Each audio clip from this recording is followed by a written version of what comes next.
Welcome to another episode of Hair Biz Radio. I'm your host, Mikey, and this is the first time I'm actually doing this introduction. Zakira, who has been side by side with me for the last 7 years, last minute is not feeling well, but we have such an amazing guest today. It's going to have to be me and Troy Turner, celebrity hairstylist. This guy, I was so excited to meet you, Troy. Oh, so excited. So excited. I saw Troy's work, and I'll never forget it and we're going to get into that a little bit about who he has worked with, some big names, an old favorite of mine. I mean, I almost just died. So before we get into that, tomorrow's your birthday. Tomorrow's my birthday. What's going on tomorrow?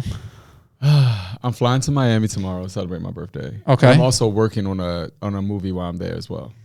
Oh, so they're paying you to come down to Miami and you can sneak away a little bit for a little birthday fun? Yeah, basically. Guys. I mean, you have to get it in. Like, with this job in this field, like, you have to be able to move around. And your life is important. Don't because you can make your life all about work all day long, and you forget like the things you need for yourself. So I try to squeeze me in all the time. That's it. Perfect. So let's think about this, right? And we've had a lot of male hairstylists on the program. And what is it that, I was just thinking about this before you came on. I said, God, we've had a lot of guys on here that work with amazing people. What dynamic is it that, with men in doing hair, mostly for women? What is this like special dynamic? Because I think of a lot of the, big celebrities in the industry, and then I think about who their hairstylists are. And a lot of times it's guys. What do you think it is that, what is it with the dynamic of that? I don't know. I mean, for me, I speak for myself. Like, I love the beauty of women, right? And I feel like I can see something different in women. I can bring something out a little bit more refined or more sexy or more. It's like we know what we like as men and what we want to see is on a woman, and we just kind of enhance it. That makes sense? Yeah, for sure. Yeah, it's interesting. So before all this, amazing clients and everything else, let's talk about the beginning. We always like to start with the beginning. How in the world did you get into the hair industry? Bro. So I used to work in the music industry. Okay. I used to work for Sony Records. And this is back in the day when they had like Def Jam and Island Jam and all of those like different labels, J Records, all that stuff. When music was making money. So I used to do artist development. And then from doing artist development, it kind of went away. Like 360 Share and LimeWire and all those like type of streaming networks started like, taking music, stuff like that. It wasn't any money left in the music industry. And I always wanted to do hair when I was a kid, but my parents didn't believe in boys should do hair. That was never a thing. Like, males don't do hair. And I grew up in Baltimore. So it was like, no. And I think it's a little bit more accepted now. Oh, now, than it was like when we were growing up. And I got a few years on you, but like I definitely think it's a little different now. So and then especially from Baltimore, because we grew up not too far from each other, about 45 minutes.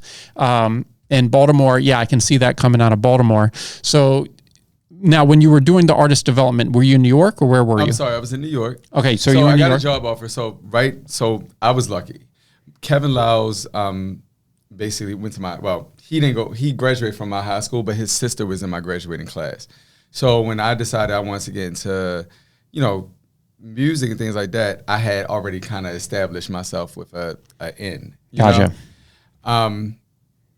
But that was like kind of like years later after high school. Like, I did college and stuff. But I did have that social network. I did that for about 3 years doing artist development. They asked me, do I want to be laid off or, and I said, yeah, lay me off. I'll collect my unemployment and I'm going to go to cosmetology school. Like, in New York, you only need like 1,000 hours. It was Empire. It was the worst. It was the worst on 34th Street. The ghettoest. I don't know if I can say ghetto. Can I say ghetto? You say anything you want. The ghettoest cosmetology school ever. ever. When I tell you, it was like, I don't even know. I would say like high school all over again, but it was like everybody was just theatrical. Like everybody was just, it was cool because it made your mind think, but it was kind of on the hood side. So I went there, did my hours there, then decided I was going to work at a salon. I went the Dominican route. So I went to the neighborhood and did like a Dominican hair salon, which was, they said it was a high-end Dominican hair salon up in like Washington Heights. Did that for about a year. And then my best friend, Jamel, had told me, hey, can you make wigs? And I said, yeah, because I was already doing little stuff with like theater work and things like that. Oh, nice. Prior to like also like working in the salon and things. So I was like, yeah, I can make some wigs. I made wigs. So I came to set, didn't even know who the person was, didn't know the client, didn't know anything. I said, yo, just bring a whole bunch. They said, bring a whole bunch of colorful wigs. I did it. And I never forget, it was me and it was another hairstylist there. And I was just like, oh, shit, because she was a big name. I mean, a huge name. And I don't know what happened, but she ended up leaving, and I stayed. And then in walked Little Kim. Queen Bee. Queen Bee, Little Kim. So Little Kim came in. We vibed and gelled for like the first like 3 hours. And it was like, boom. After that, I was with her for 4 years. Really? I was her personal for 4 years. Now, did you travel with her? And I traveled with her, did the award show, did fashion shows, I did music videos. I did everything with her. Everything with her. So Lil' Kim was technically like your first real client. She was my first client. Oh my God. Lil' Kim was my first client. Like everything from, I always had this thing, you know, I was a little boy and stuff like that, had sisters, I used to do like the doll's hair and things like that. I never made them talk. I wasn't like into them like that. Yeah. But I would make them like, I would do their hair, restyle them, and like, you know, the Barbie world. And she was the first black Barbie. You know, she made herself the black Barbie, and I was like, this is my little doll. Wow. And I became Troy Styles, the DollMaker after that. Now, thinking back, how important was it that you started building your network, your connections, staying in touch with people? And think about back then, we didn't have social media like today, so it wasn't as easy. No. How much did that help you, especially in the beginning of your career? It was all word of mouth. I'll never forget this. This was such a dope moment. I'll never forget, I was in Miami with some people, I think like Mary J. Blige, Pepper from Salt and Pepper, Samaya, she was on like Love and Hip Hop at the time. And it was like a few other people. We had this like football player's house. Like Samaya invited me. And we had this football player house. And somebody needed something done to their hair. And they're all sitting around this round table like we're in right now. And it's like Pepper, Murray, all these different people. And somehow they call Kim and they on speaker with Kim, and they're like, you got Troy there, and they're talking about me. And it was just like a surreal moment. And it was like word of mouth. Like after that, I became Pepper's personal from Salt and Pepper for almost about 6 years. Wow. 6-7 years. So, you know, I was like really rocking with her for a long time. And then in the mix of all that was like Maya. Was Maya and a few other people, and I just did the music route. Elvana, like I just went all around, just doing nothing but music artists. Now, he mentioned one of my all-time favorites growing up. Like, I think every guy my age, you know, because I grew up in D.C. area, Maya was just like, when she came on the scene, everybody was like, oh my gosh. Yeah. So how did it happen that you got connected with Maya, and what was that experience like? I feel like I got connected with Maya through, I was doing Basketball Wives. I have done a lot of stuff. Like I started, because you have to move with the industry. Right. So you can't just stay in music. You got to go to reality. You have to go to commercial. You have to go to editorial. You have to do everything kind of in this world to stay afloat. So I think the Govan sisters they were on Basketball Wives at the time. And I think I was in LA and they shared the same stylist. And the stylist, I think Ambika, the stylist is Ambika. Ambika was like, I have a client. Can you, are you able to take her on? I said, yeah. And that happened to be Maya. And then I stayed with Maya. We traveled with Jamaica. Music videos, life with Maya, I ain't gonna lie, is one of the best lives. Really? Yes. Because it's like, she's so chill. She's such this sweet, sweet person, humble. Even with all her success, it's almost like somebody got to remind Maya, Maya, you are the celebrity. I can do it. I'm like, no, girl, just sit there and let people take care of you. She's just very humble. One of the most amazing people I've ever met. Yeah, she's man, when I tell you, growing up, all the music, that's when music videos were hot. Yes. So just seeing the music videos and you're, 18, 19-year-old guy, you see this girl going like, what the, she was, still is. Still is. Yeah. Maya don't age. Yeah, not at all. She doesn't age at all. She looks great. Yeah. Wow. Hey, Maya, what's up? I'm Mikey over at Hair Biz Radio. Just want to say hi, what's up? Yeah, it's just so funny. Wow. So yeah, now here's a question. So I'm hearing a lot of reality TV, music, this, that, the other. What about, was there a time after the Dominican's place that you were working in, you had your own salon or working in a salon suite? So you had your own salon too? Yes, I had my own What salon. did he not do, guys? Troy styles everything. Yes, I had my own salon, the DollMaker studio. It was in Harlem. On 119th and Lenox. Portia from Housewives, she's one of my closest friends. She actually did my whole grand opening and everything, and we sold Go Naked hair. It was great. My salon was a vibe. Tyson Beckford used to come there. Jessica White. I've had so many good people, celebrities that really showed me a lot of love. Wow. So what happened with the salon? Did it just run its course? Oh, no, the pandemic. The pandemic. The pandemic hit very hard in New York, and that's what moved me to Atlanta, honestly, because it was everything was shut down for 2 years. New York became a different place. Oh, for sure. Even still to this day, New York is just, it's a place that you can't even recognize. Right. And I just was I can't do it. I can't. And then even with the PPP loans and stuff, because a lot of people was getting those, I applied and couldn't even get one, because it was bigger companies was taking up so much money, Neiman Marcus in New York, millions of dollars and stuff like that. So smaller companies just kind of had to go away.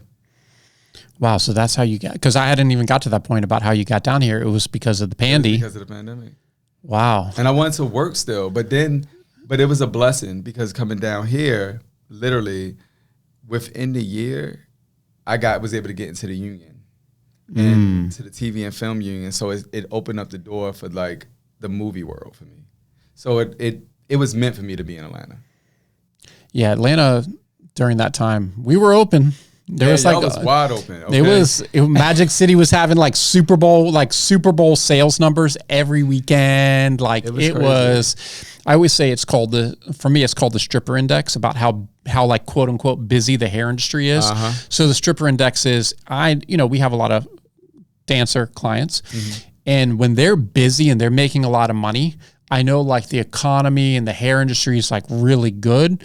But when it's slow for them, I know we're going to be slow. Oh, I never thought about that. Oh, most definitely. Yeah, I call it the stripper index, and it's still a quiet time for the hair industry, and strippers are not making money like they were.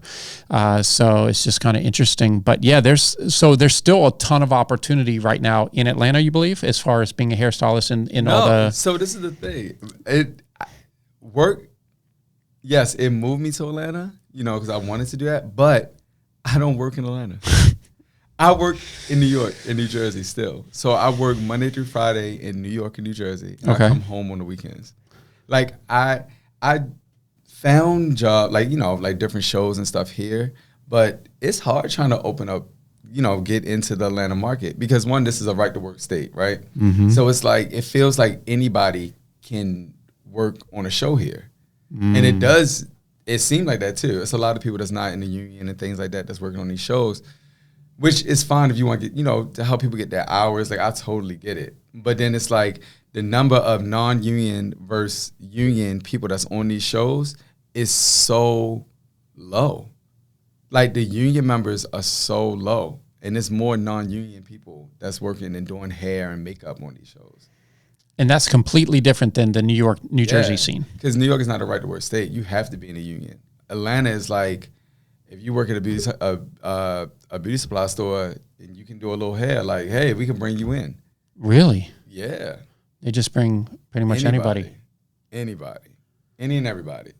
I'm sure you've been through a few interesting moments with that. I mean, yes and no. Like, sometimes it's like, I get the gatekeeping. It's like, I'm new here, things like that. And I totally understand. A lot of people feel like, oh, they don't want somebody to come in and try to take that job. Nobody wants your job. Mm-hmm. You got to be very clear with people. I don't want your job. Don't want it. Like, I'm just here to work. That's it. I'm trying to make a name for myself just like everybody else is trying to make a name for right. themselves. And that's my constant fight with Atlanta. It's just a never-ending battle. I mean, yeah.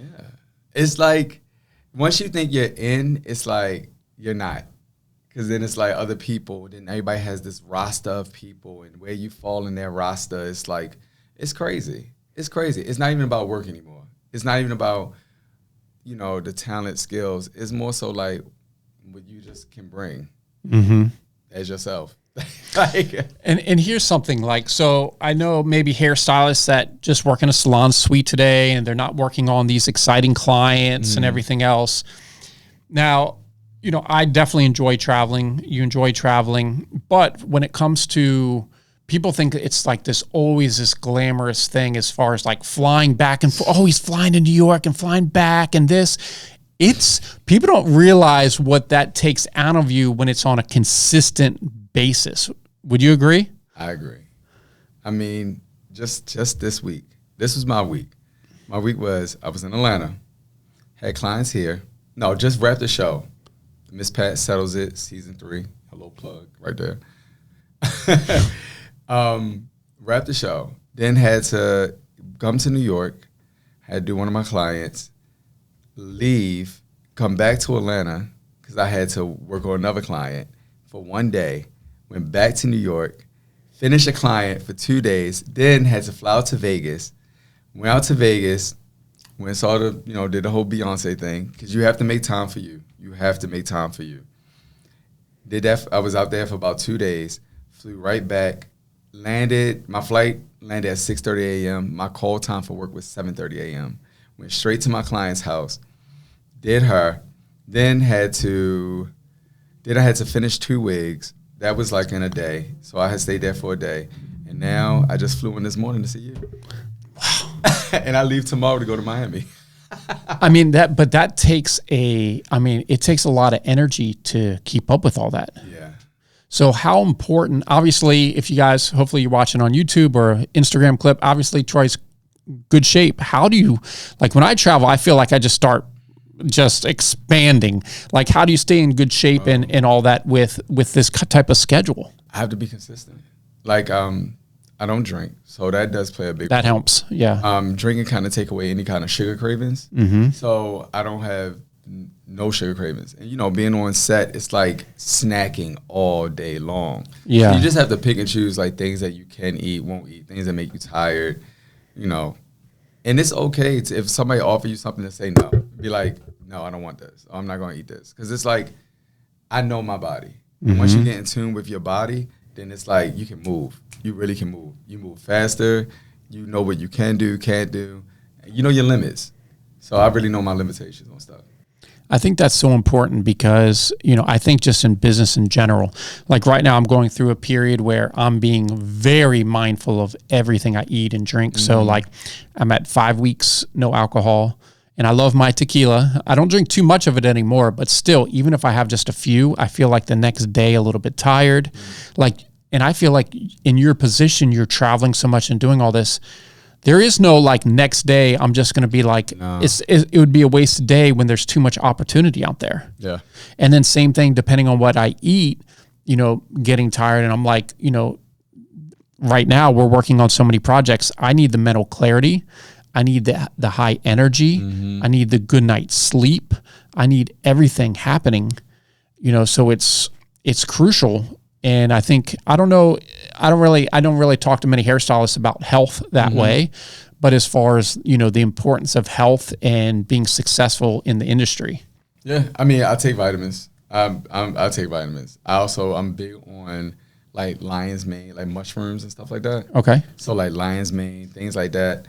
Cause it does help. It does give you the energy you need. It also, things that's in your body, it kind of like pushes it out. So it kind of helps you a lot more. I don't know. I don't know how to really explain it. It's like not drinking.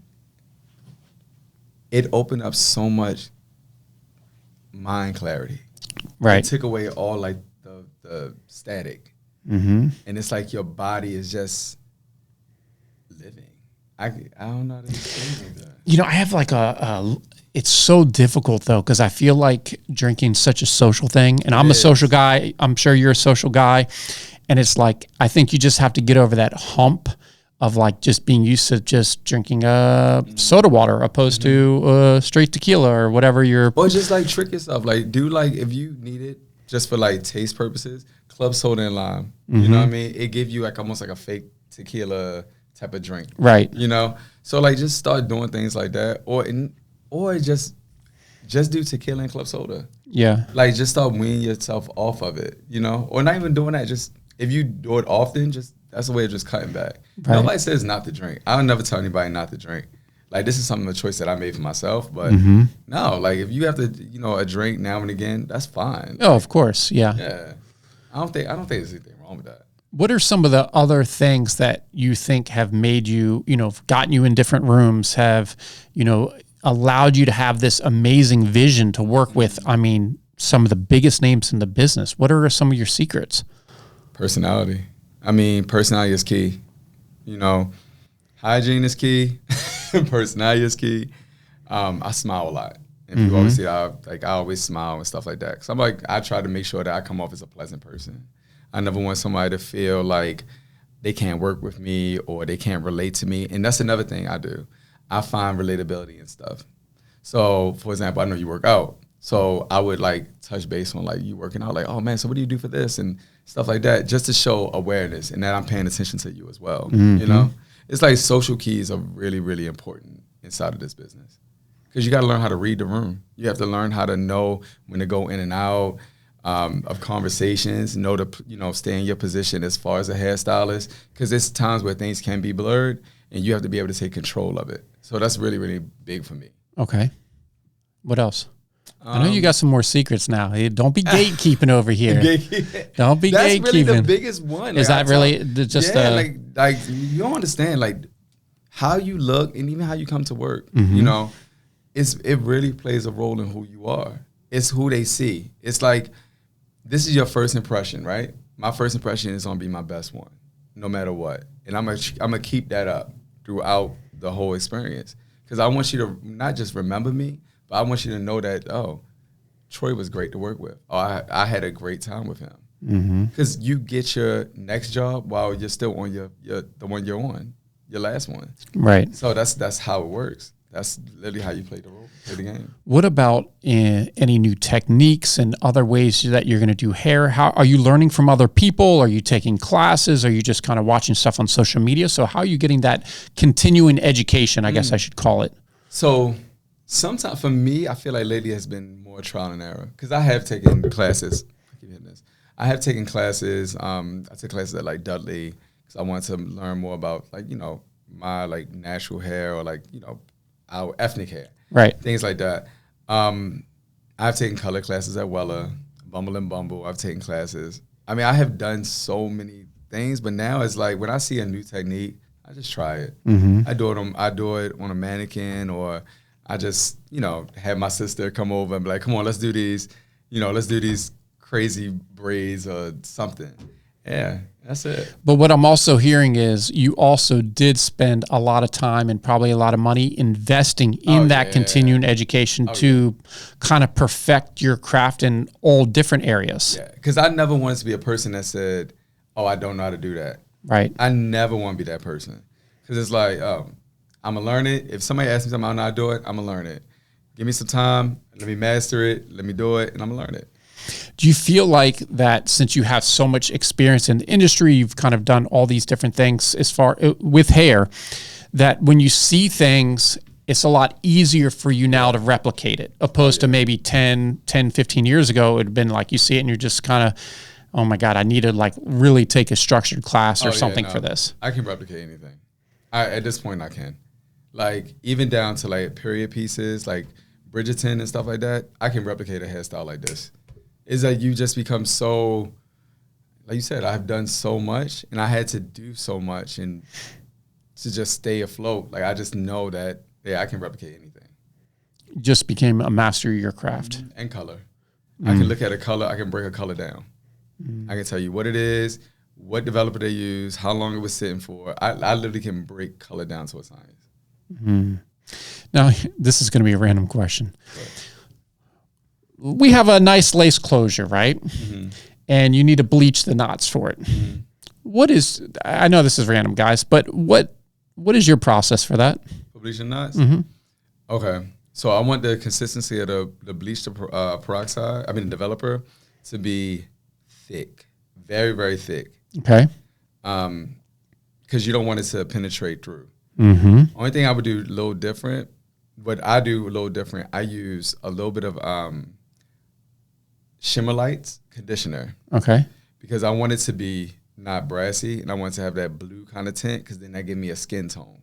So then with that, I'm able to like go in with the comb.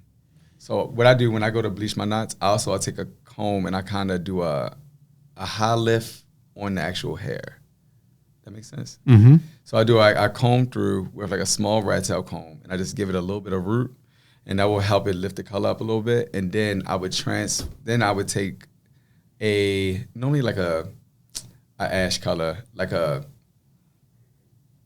3A or something like that. And I would put that over to like the root color. So then it starts looking like scalp. Because I want the hair follicle. So when your hair follicle really comes out, it's not necessarily dark right from the root. Right? So it's like this is a way to give it that illusion to make it almost look like it's like a real hair follicle, like it's really coming from your scalp before it hits the color. It just makes the illusion look real. And what developer would you use? I use Blonde Me. What level? I use 20. 20, right? Yeah. I only ask this because sometimes I'm scrolling through social media and I admit I've never done hair in my life. But I've been around a hairstylist for a decade, 11 years now, and I always ask them specific questions. Hey, what do you think about this? How do you do that? And I try to learn through social media, YouTube University, and every other way, so I have a better understanding. And I always see, for some reason, I knew if I asked you that question, I would get the greatest answer because sometimes people are like, oh, I just took a 40 developer and did this. And I'm like, you are just ripping apart. People don't realize, and this is the thing, I spend a lot of time in the manufacturing facilities and I see how these products are made. And that's my experience in the industry. And what a lot of people don't realize is they are doing these tiny little knots in this tiny little hole of this tiny lace and how fragile and delicate this is. And people just always rush the process. And then the problem is then they go back to they'll come back to us or other hair companies, be like, oh, this wasn't good. And we're like, well, what did you do to it? And they start telling you what they do. And it's like, oh my God. I don't know. It's just interesting how that's it works. Like me. That's how I feel about overplucking. I hate when I see wigs that are overplucked because you're not going to get a real use out of it. Like the wig is only going to probably last you 2 months. And then you're going to be bald. Your frontal or whatever is going to be bald out. Because it's like now you're over processing.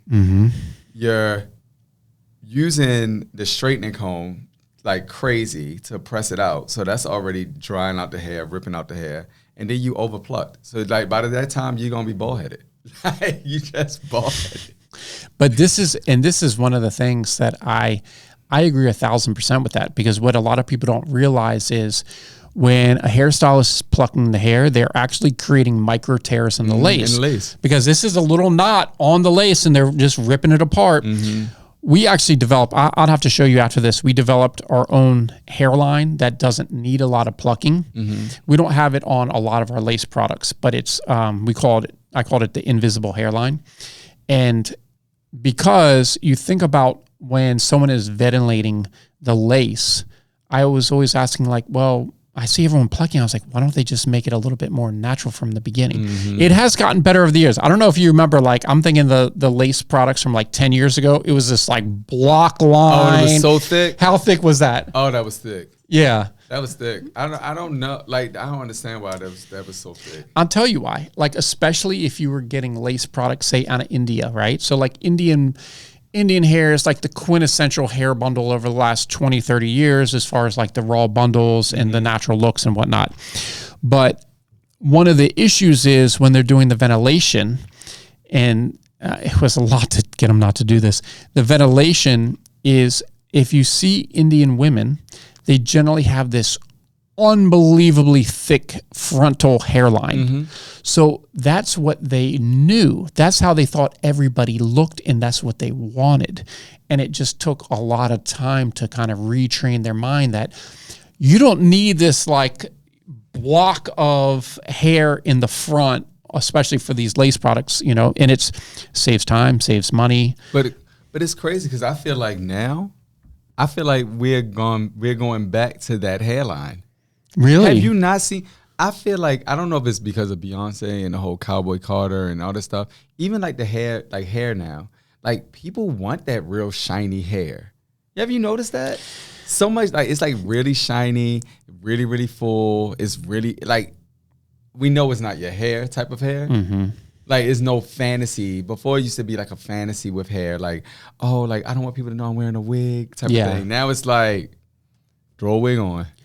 Actually, but I love that. Like, and I think wearing wigs has really gone across all demographics now. And it's especially like the last 5 years. It's like any demographic put it on a wig, you know, besides medical purposes. Obviously, that's always been a thing. But just throw on a different wig. And I think that's great. Like, I think it's great too. Yeah. Like my biggest thing is I always want people to at least still take care of their natural hair. Like underneath the wig. Like natural hair care is important, but a lot of women don't.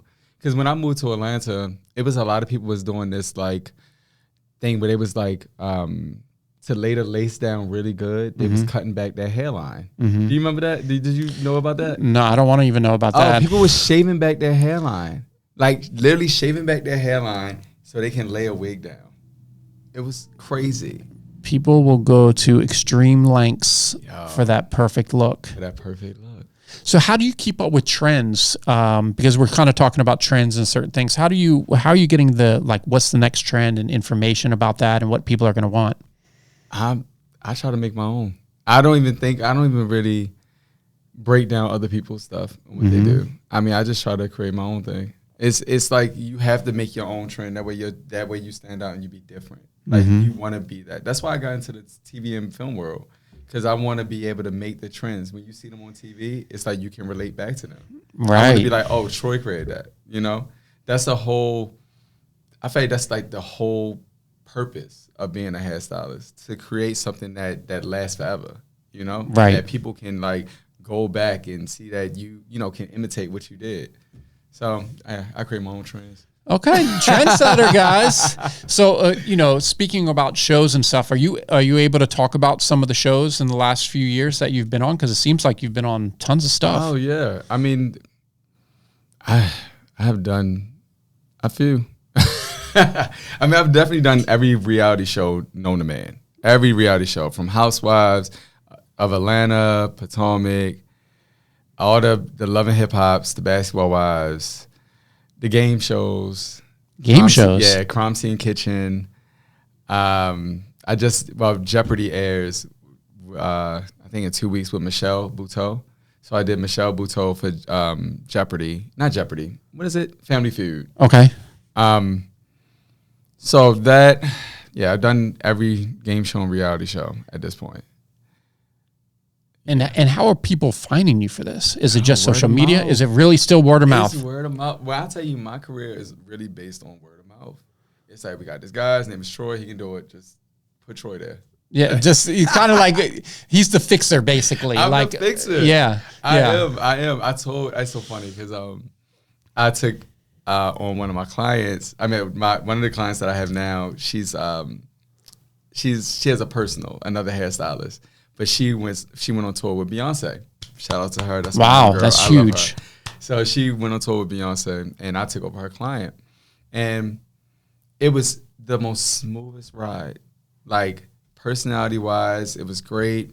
You know, I don't want her client. You know, I don't want her to be my client, anything like that. Mm-hmm. And she trusted me, and I still communicated with her, let her know, you know, what was going on. And I also didn't want to stress her out because that tour was a beast, okay? Yeah, yeah. So it was like, for me to take on her client for her, and she could feel like she could trust me and just be so thankful and just like, thank you. She didn't have to call. She didn't complain. Nothing. And like that is the best thing. So now she will take that and she'll be like, yo, Troy, go talk to Troy, and you know, Troy could do it. And that's just how it works. Now what happens if, you know, because it seems like you're working great with some clients, but there's always probably going to be a time you're working with not so great clients. So have you ever had to quote unquote fire a client? Oh. It just wasn't worth your time? It just was too much?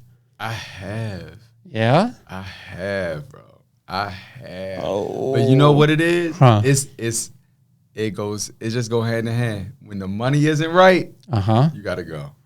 I'm sorry. The money, learning, all right, early stages of my career. Okay. Even with Kim, learning your worth is so important in this business. Because it will show you like what you will actually tolerate to put up with, and you wouldn't. It would just make sense money wise. Like a lot of times the money didn't make sense, and then asking for money. This is back when we had like net 30s and 90-day invoices, stuff like that. And it's like, come on now. And there's like these invoices not adding up. They're not getting paid. Yeah, I had to fire a client. I had to fire a couple of them. Like it was like, oh, I can't do it. Like you owe me this much money. I'm fighting now. Because of that, I started an agency. Okay. I had an agency at one point when I was in New York through my salon because I wanted to fight for my stylists and stuff. And I put them on tours, and I, you know, like try to make sure that everything was best for them because they had to put up in the door a lot. Like no sleep. Like I didn't sleep a lot. When I was working with Kim, I would go to the studio at like, she's a night owl. So she want to be on the phone or she want to be at the studio 2 o'clock in the morning and to like 4. And it's like, oh, Troy, here, I'm getting a phone call at like 4 in the morning. I have a wig that's coming to you right now. I need this wig by 11 o'clock tomorrow. And I have to now get this horrible, crazy looking wig and revamp it and do all this stuff to it to make it look like something because I only got this small window. Like I've ended my relationship. Like I have relationships end and stuff like that. Like this is a very interesting career to be in. Like if you really want to go for it and like really do it, it's like you sacrifice. You sacrifice time with your family. You sacrifice everything but your integrity. I didn't sacrifice my integrity though. Wow. So it's, you know, you're basically on the time of this person, whoever your client is, especially if you're working with them long term. And if they work wild hours, your hours are going to be crazy. Like even when I was with Peppa from Salt & Pepper, like I was living with her. Like I was living with her in LA. Literally living with her? I was literally living with her in LA. Like that was like my whole life. Your whole life becomes their life. It's crazy. Like I've done it now with 2 people, and I was like, I can't do it again. Yeah, that was going to be my next question. Like you've been doing this stuff for a while. You learned your lessons. Could you go back to like living with your hairstylist and doing all this stuff? And even with clients that I tried, like, you know, doing stuff with and like, you know, being with them they wanted me to be a personal, and I would like try them out for a little bit, like Black China. Like I tried her to be her personal for a little bit, and it just, no. It's like sometimes like their life, some people's lives be just too. You can see how you be too invested into their life. Mm-hmm. Like they want that best friend, and when you're personal, it's such a thin line between an employee and a best friend. Right. Like the line is super thin, and I blurred that line before with Pep, and it was like that was enough for me to know I will never ever ever go down that route again. So everybody listening up, don't be your client's best friend. Yeah. It's dangerous, right? It's dangerous, but it's hard because when you are personal, you're with them because you're with them, and then I was with somebody that went through a divorce. Like I was with her through a marriage. You probably felt like you're going through the divorce. Yeah. Like she had small kids. Like I was there with her kids. Like it was like you become so much of their family. Mm-hmm. It's like your life doesn't matter anymore. Mm-hmm. And I got so wrapped up. And then I lived in New York. I was living in New York. And she was like, I need you to come to LA. And it's like I packed up a whole life and just moved to LA. You know what I mean? Like I just left. Wow. Yeah. It was crazy. But I don't regret it. Because you learn from all this. I learned so much. And I met a lot of people. Yeah. That's the best thing, but you learn so much. Was there ever a time where there was a certain project that you got invited to or something and you just got in there and you're just like, you just knew right away this is not going to work and you figured out a way to dip out? No. So you've been, it seems like you get invited to good projects, which is helpful. I was just curious if you kind of walk in, you kind of see what's going on, talk to the client, and you're like, this is not for me. Because I know how to separate myself from other people's stuff, that like drama or issues that they have. Mm-hmm. Like, I don't let their problems become my problems. Mm-hmm. It only is a problem when you're personal and it's like that friendship. And it's between you and that person. It's not really about the outside entities and things like that. But that's about it. But no, every project I kind of just go straight into it. Don't even know what it is half the time. And that would seem to work out well for you, though. Yeah, like I'll be like, okay, what we doing? All right. Yeah. And that's the interesting part of it. Seems like if you have the time and your availability, someone's like, I got a project. You don't even like second doubt it it's probably because you're getting referrals from reputable people. Mm-hmm. You're just kind of like, I'm ready for the flight now. Like, let's go. Like, is that how you've kind of always been? That was me today. That is so, literally, that was me. That's just the now. feeling I get. I can see it. In the car on my way here. It's a movie that I was working on in New Jersey. It's a Kevin Hart movie. And they're shooting it in Miami while we're in Miami. So I was like, if y'all need me to come down a day early, I can come. I can be there. I can be there as early as 8:30 tomorrow morning. Like, because I saw that it was a 6:30 a.m. flight. So I was like, I can get there. Let's go. Like, I'm ready to go. I don't But people like that. Yeah. Like, especially I think of producers or whoever's in charge, like they see, wow, this guy, he's actually here. Yeah. And then you actually show up. Oh, yeah. And how important that is. Because just from talk, I've heard a lot of hairstylists just don't show up on time. They're just not showing up. I heard that about Atlanta, though. I heard that a lot. Is it mostly like, do you think it's a Southern thing opposed to? I don't know. Like, I'll never forget this. Like, I was like, when I was coming down here, I was on Dr. Jackie, and I was telling her, like, I'm moving down to Atlanta, things like that. And a lot of people were saying how, we're happy you coming down here, because a lot of hairstylists, they just don't show up, or they'll say they come and don't come. And I was even wondering, because I look on, like, I talked to Portia, and I was like, how you and like 3 housewives all sharing one hairstylist? You know what I mean? Like, I was trying to think, like, how does that work? Mm-hmm. But he's consistent. He goes, he does the job, he goes to the next client. His work ethic is good, you know? A lot of people aren't. And hey, I'm happy for him. Do you think it's just like there's maybe too many clients in the South or in Atlanta, or are they like busy or just don't really manage themselves? Everybody here want to be a celebrity. Yeah. The hairstylists want to be a celebrity. That's for sure. The makeup artists want to be a celebrity. The makeup artist is a celebrity. Like, it's like, it's like influencer central. It's like crazy here. Like, everybody is shooting a show. Everybody got a podcast down there. Yeah. Like every hairstylist just want to be, I don't know, not even every hairstylist, but everybody just want to be like a celebrity here. But they don't always do what it takes to get to that position. They don't. Because I don't think a lot of people realize, I mean, obviously some people will luck out with stuff, right? Like the Hawk Tour girl or something. That was stupid. That was just whatever. Right. A lot of people don't really realize, because we've done a lot of work with reality TV people and supplying stuff. I love you guys, despite you being last minute as anything.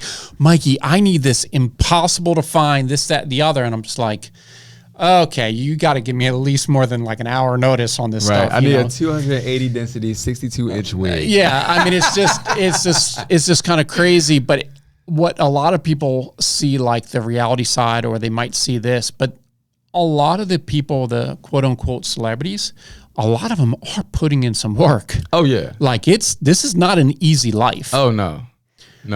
Like I sit there and I look at like one of my clients. And I look at her and I just be like, wow, you do it all. You have kids, you have this, you're going through this. I'm like, and then you got to write a show, and you like, girl, you do it all. Right. You know? And it's like, I don't want to be stressed on you. So I'm like, let me make sure I do a good job. Right.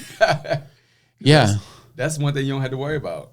And I can imagine for people, if they do have problems with just getting a hairstylist to show up, the amount of stress, because hair is, it's like the hair and makeup are so important for TV. Yeah. So important. And I try to get like that, people to understand that are on TV about products, how, you know, they want like a 220 density wig, but like 2 bundles added to it. And I'm just like, this is going to be a heavy wig, but it's going to look good for TV. You know, those kind of things of like, that's why we don't just like, I'm like, hey, I don't just have wigs with all these extra bundles, because a normal person that purchases stuff, they're not wearing that thing. They can't even care for it. They wouldn't know how to care for all that hair. It's just too much. And I used to do that. I used to make those over density wigs. I used to love it. I used to call like them like kind of like Barbie doll hair. Where it's like just so full, so much hair and stuff like that. It'd be heavy. Heavy. And I'll be like, looking back at it, I'd be like, why? Actually, I have a very special hair piece here today. I had to bring it out of my private collection. So I do not let people borrow stuff like this, but I'm going to show you this special hair piece that we have. Okay. Kind of a one of a kind in the world. And I have been reached out by many of top celebrities wanting to borrow it or for this music video. And I'm like, nah, like I'm good. What? I want to see this headpiece. It's the GOAT. It's one of a kind. Like, do you randomly have like a whole bunch of like unique wigs somewhere? Not so much wigs, but I have like really crazy bundles, like the best, and then lace pieces.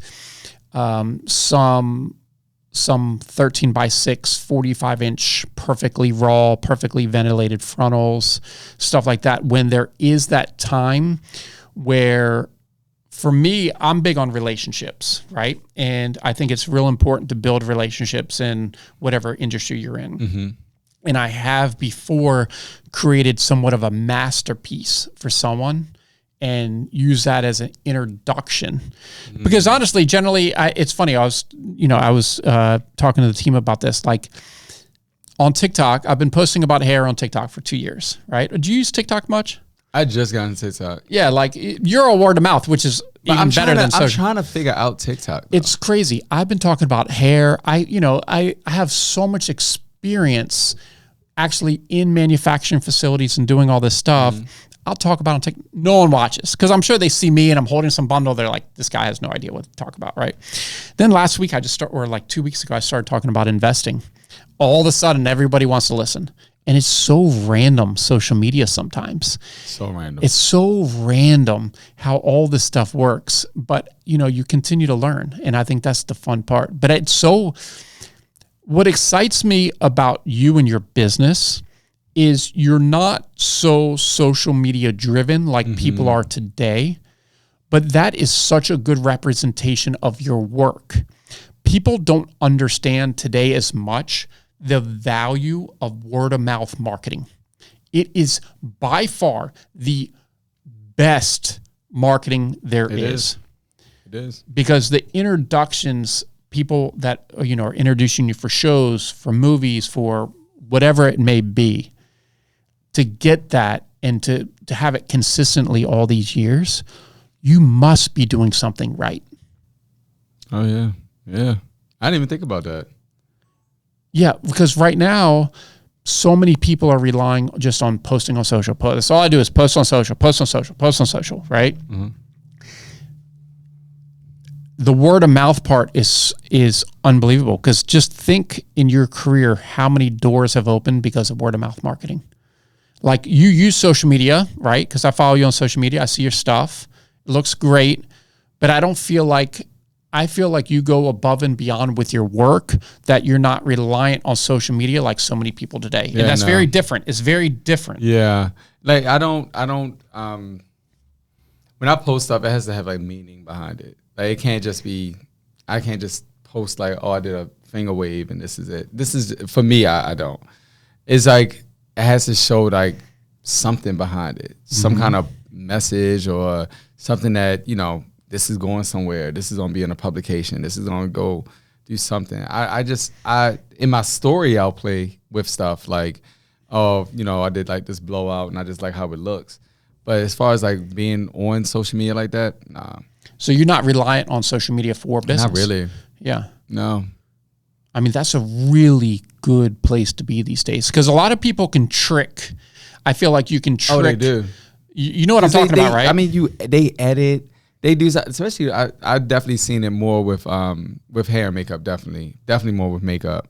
It's like they edit a lot, and you can edit certain things. And at the end of the day, even if your work is good, it's the person that comes with it. Because I've seen a lot of great hairstylists. I follow mostly hairstylists that do great work, but then I'll look at their stories or look at something.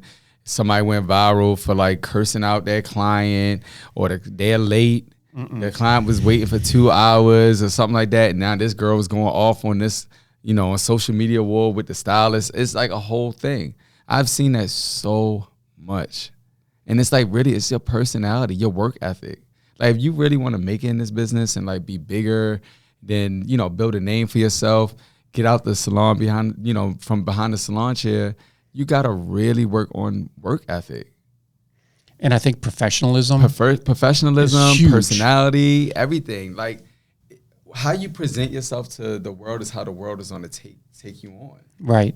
If you looking crazy or acting different, not acting different, but like, if you're just not professional, if you're not professional, then it's like, you're not going to go anywhere. And because of the school that you first went to, where did you learn your professionalism? Oh, my dad. Your dad. It's so funny. And I didn't even grow up with my dad. And you learned professionalism through your dad by not growing up with your dad. I did. I think it was something that like I used to just watch him. He knew how to talk. He was very smooth. He was like I would say in a lot of ways a finesser. Okay. So he just knew how to work the room and talk to people. And by the end of the night, everybody knew his name. Wow. Everybody knew his name. And I think I just gravitated towards that trait. Sure. Yeah, that's important, because I think, the professional side, when you're in your own salon chair or salon suite, like professionalism, it can play a role. But I feel like if you're working with production companies and unions and people like these other people, these are people dead serious about their job and their business. They're not playing around. No. And I talk to them. Like, we on set, I'll say out to the producer, but I make sure I do it organically. It's not something that I like try to force it. Like, I might not speak to, I might have been working on the set for like a month and never talk to the producer till just now. It's just like, we are now set up in a place where I can feel like I feel comfortable enough to have this conversation or say hi to him. Like, I don't like to rush stuff. Because if you rush it, then what happens when you rush something? Yeah, it never works out. It never works out. Yeah. So I just live by that. Nice. Okay. I mean, this is like just kind of different than stuff we've talked about on the podcast before. I think this is such good information, especially for younger stylists, because a lot of time, like when I've talked to younger stylists, I'll be like, Mikey, do you know like anybody at like Tyler Perry Studios or this people? I was like, I don't know, kind of they always are here picking up hair for whatever, but you know, I don't know how to necessarily get into that. But I think some of the things that you talked about today are so important for all hairstylists, but also especially younger stylists that want to get on sets and working with people and all of that. Is there anything that we didn't touch on today that you think would be valuable for somebody listening as a hairstylist, as a hair business owner, anything along that, any broad range of topics, just anything else you want to share? The random enough, what I want to know is, how did you get into this? Like, out of all things that you could have done, like what made you want to like, jeez. What made you get into hair? It's a good question, how I got into hair. So my entrepreneurial background actually first started in 2006. Okay. So, and this is going a little bit ahead, so it makes sense a little bit more. My first business I created with a partner, the first packaged Thai curry sauce sold in America. So this is 2006, about 20 years ago. I know, random. But then you think, people see me and think, hey, this guy is one of the first to bring over selling grocery stores like Whole Foods and Piggly Wiggly and other stuff, even online, selling food online in 2006, something made in Thailand. A Thai sauce. Thai people are very passionate about their food and cooking. Okay. So that business failed. I tried many other businesses. They failed. Just kept learning along the way. Right. Then I was having lunch with my business partner, and he's just telling me about how his girlfriend, Jamira, what's up, Jamira? I'm sure she's not watching, but Jamira, I'll never forget Jamira because of this. Jamira would go to the salon. Jamira would spend $1,000. And I was like, $1,000? What the hell is going on? And then he started she told me all about this hair and this, that, yeah. This is in 2013. And I was looking online, and not many people were selling hair online. But I had a lot of experience working overseas and doing kind of the manufacturing side and understanding products. Then what happened was, I was like, I think there's a huge opportunity here, because people are charging so much for this product at this time in 2013 because there was such limited supply. And I said, wow, we just need to offer a premium product and make it more affordable, because this is crazy how much people are charging for this stuff. That's what we did, and my goal was just to, honestly, my first goal was like, if I sell $1 million, I can retire. No, that's not the case. Expenses start coming up, this, that, the other. But, we started really in the beginning of 2014. It began to scale up. We definitely pivoted multiple times over the last 11 years, continue to do so today, how things continuously change. I have a passion for products, and then I'm like you, and that's why I appreciate and talk about the education side, because I spend a lot of money on education for myself. And I am the guy that says, oh, you're in the countryside of Vietnam? Yeah, I'm showing up before we do business together. And I show up to the countryside of Vietnam. I'm in the factories in the countryside of China, eating bugs with the people, like the fried locust kind of bugs, and doing all that. Okay. I am that guy. There is no place I won't go. I quite often bring my girlfriend along with me.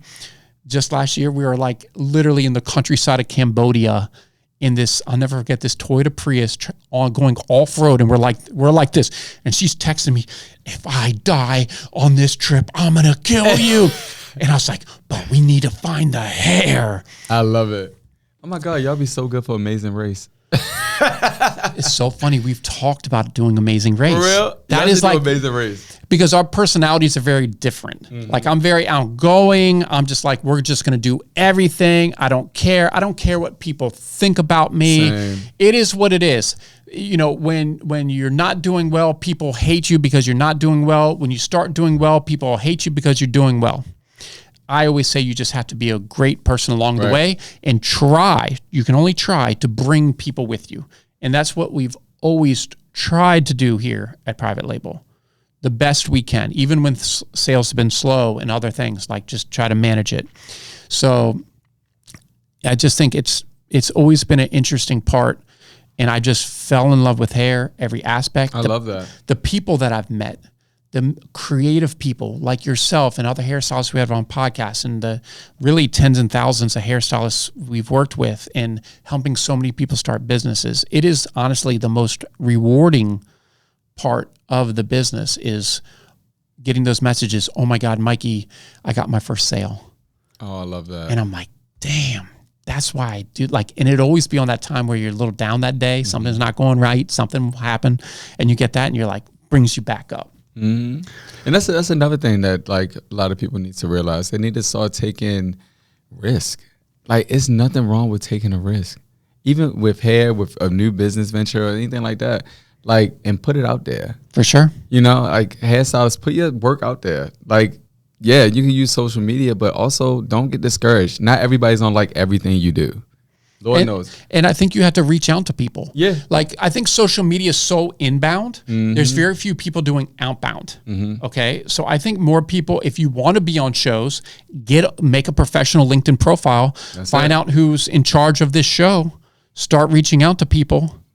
Right? That outbound, I think, is something that is not as common today. It's kind of like, I've been in relationships so long, I haven't been on the apps, you know, like all the dating apps and all that, right? So I never got to use any of these things.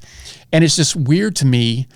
We'll have some people coming over, some girls that are single, and I'm like, oh, you know, they're like always talking about dating problems and the apps. And I was like, well, don't guys like go up to you? And they're like, no, like really attractive people. And I'm like, what's going on? They're like, guys just don't really go up to girls much anymore. They just all want to do it all through the apps.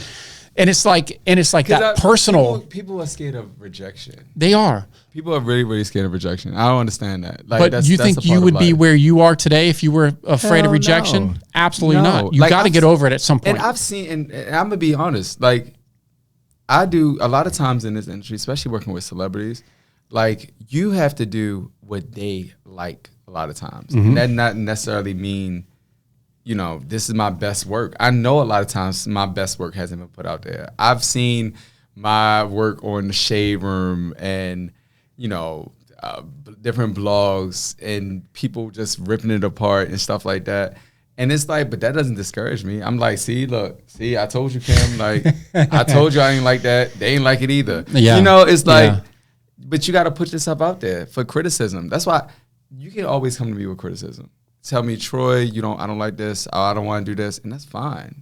Like, I know how to handle it. Like, it's no back talk. It's no nothing. It's no sucking the teeth or nothing like that. Right. It's more like, all right, well, let's do what you want to do. Let's do something that make you feel comfortable.